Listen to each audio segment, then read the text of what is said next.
Students, तो जो topic आज हम स्टडी करने वाले हैं that is Lindemann's theory for unimolecular reaction. ठीक है, तो यहाँ पे हम बात तो करेंगे यूनिमोलिकुलर रिएक्शन की एंड इसको फाइंड आउट करेंगे with the help of bimolecular reaction. So जो यूनिमोलिकुलर रिएक्शन है that can be explain on the basis of bimolecular collision.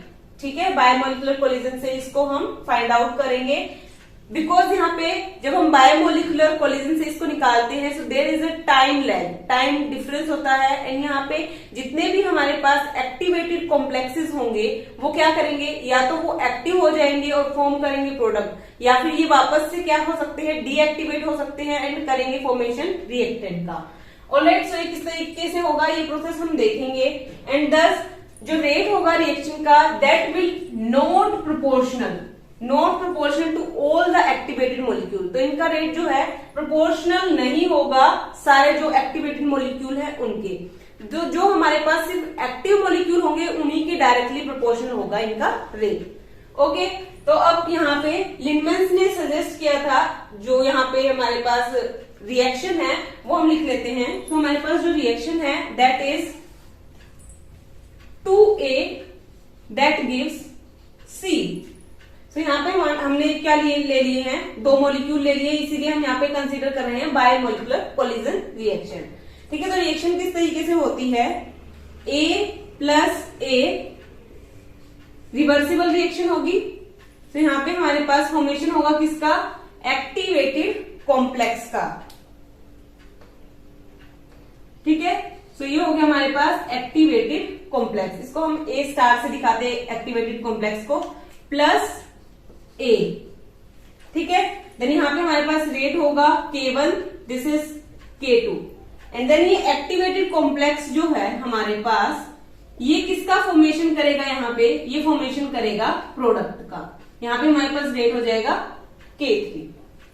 Okay, तो अगर हम यहाँ पे देखें rate of formation of this activated complex and rate of deformation of this activated complex, तो यहाँ पे हमारे पास एक स्टेडी स्टेट होती है, स्टेडी स्टेट अप्रोक्सीमेशन। तो स्टेडी स्टेट अप्रोक्सीमेशन के अंदर हम क्या लेते हैं, जो हमारे पास rate of formation and deformation हुआ है दिस एक्टिवेटेड कॉम्प्लेक्स का दैट इज इक्वल्स टू 0। ठीक है, सो di/dt इज इक्वल्स टू 0। ठीक है, या फिर हम इस तरीके से भी ले सकते हैं, rate of formation of, like हम ऊपर लिखते हैं यहाँ पे,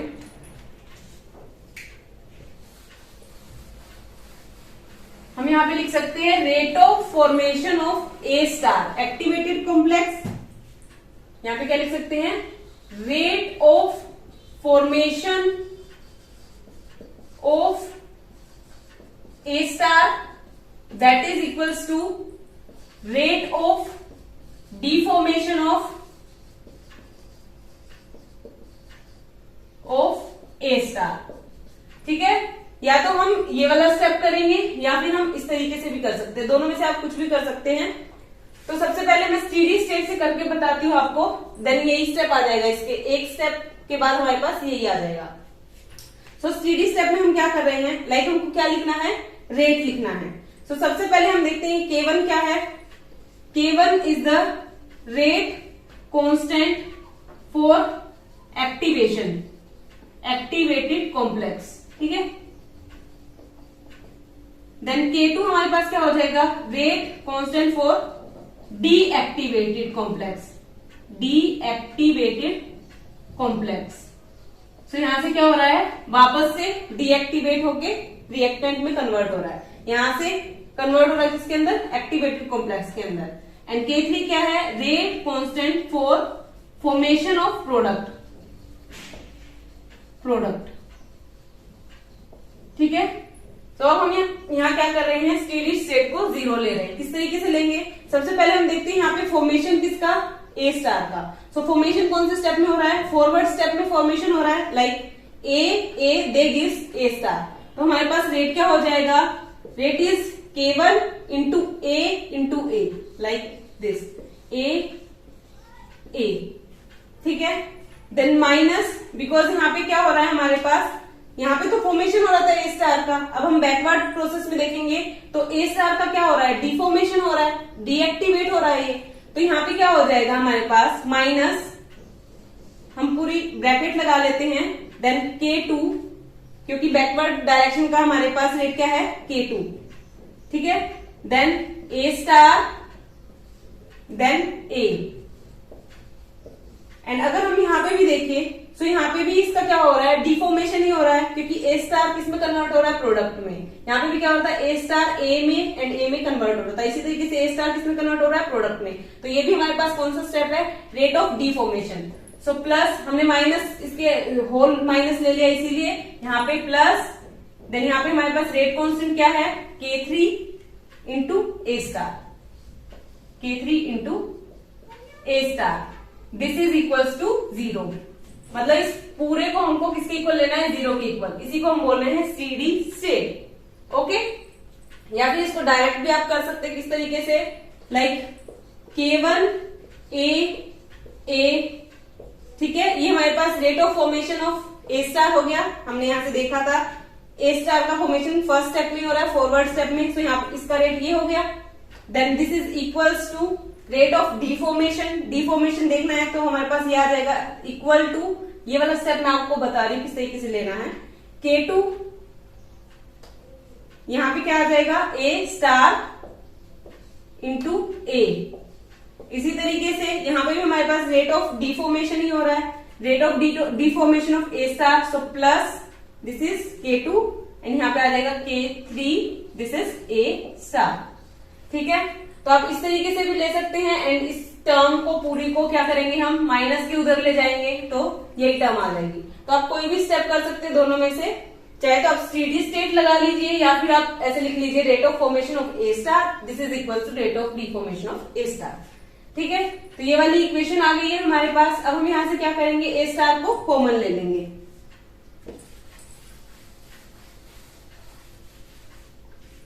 तो हमने क्या किया, यहां से ए स्टार को कॉमन ले लिया। ए स्टार कॉमन लेंगे तो हमारे पास क्या रह जाएगा, यहाँ पे K2, this is a, plus यहाँ पे K3 एंड देन यहाँ पे हमारे पास है K1, इसको ए स्क्वायर लिख सकते हैं, सो ए स्क्वायर। अब हम ए स्टार की वैल्यू फाइंड आउट कर लेते हैं यहां से, A star is equals to K1 A square, ये K1 ए स्क्वायर, इसके डिवाइड में this term, this is K2 A plus K3। ठीक है, तो ये आ गई हमारे पास किसकी वैल्यू, ए स्टार की। अब हम यहाँ पे देखते हैं क्या हमारे पास जो रिएक्शन थी, that is a plus A, they gives A star plus A, there is K1, there is K2 and A star they gives product at K3। So this is a slow step and rate determining step. यहां से हमारे पास क्या बन रहा है, product बन रहा है। तो यहाँ पे dx by dt क्या हो जाएगा, like rate of change of concentration in time, so they will be equal to K3 A star. तो यहां से हमारे पास रेट ये आ जाएगा, so rate will be equal to this. अब हम क्या करेंगे, यहां से dx by dt is equals to K3 A star. So हम इसको इक्वेशन नंबर 1 मान लेते हैं, इसको 2। सो अब हम क्या करेंगे, इक्वेशन नंबर 1 की जो वैल्यू है इसको हम पुट कर देंगे इक्वेशन नंबर 2 में, using equation number 1, using equation 1 in equation 2। सो हमारे पास वैल्यू क्या आ जाएगी, सो हमारे पास वैल्यू आएगी यहां पे dx by dt that is equals to K3 and A star की वैल्यू is this, so K1 A square divided by K2 A plus K3।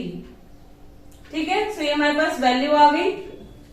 अब इसको हम और क्या लिख सकते हैं, लाइक इसको हम लिख सकते हैं रेट, dx by dt को क्या लिख सकते हैं, dx by dt is equals to rate. So इसको हमने r से रिप्लेस कर दिया, so r will be equal to K3 K1 A square divided by K2 A plus K3। ठीक है, सो ये आ गया क्या, हमारे पास आ गई rate equation for Lindemann's unimolecular reaction. तो ये इक्वेशन नंबर 3 ये आपको लर्न करनी है। ठीक है, अब यहाँ पे 2 केसेस हैं, उनको हम डिस्कस करने वाले हैं। अगर जब हमारे पास हाई प्रेशर होता है तो क्या होता है, एंड जब हमारे पास लो प्रेशर होता है तो क्या होता है। So first case is high pressure.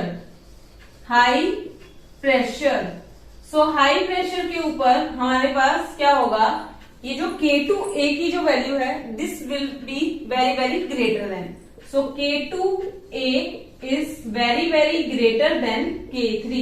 So K3 will be neglected.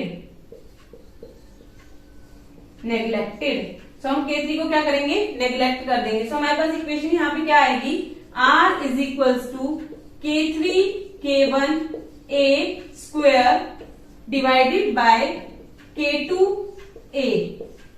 हमने यहाँ पे K3 को नेग्लेक्ट कर दिया है, रिमूव कर दिया है यहाँ से, तो हमारे पास इक्वेशन ये आ जाएगी। एंड यहाँ पे a से ये a स्क्वायर कैंसिल हो जाएगा, r की वैल्यू क्या आ जाएगी, K3 K1 by K2, this is a।